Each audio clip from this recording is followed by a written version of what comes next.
আল্লাহ সুবহানাহু ওয়া তাআলা বলেন,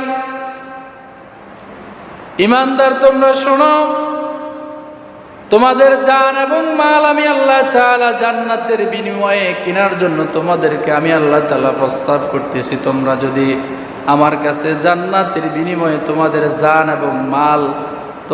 জান এবং মাল বিক্রি করতে চাও, তাহলে তোমরা আমার ডাকে সাড়া দাও।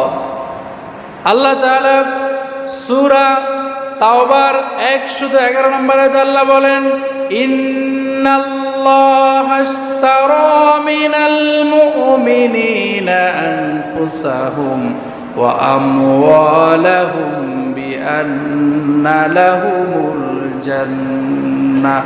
কার কথা?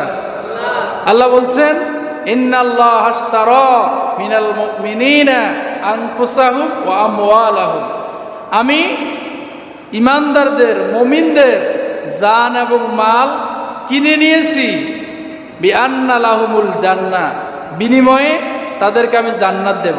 সুবহানাল্লাহ বলেন।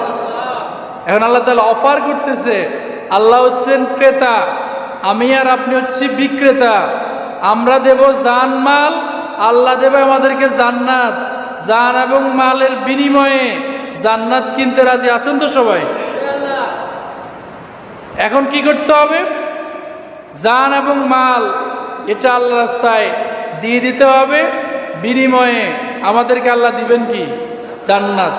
আমাদের কাজ, ইউকাতিলুনা ফি সাবিলিল্লাহি ফায়াকতুলুনা ওয়া ইউকতালুন।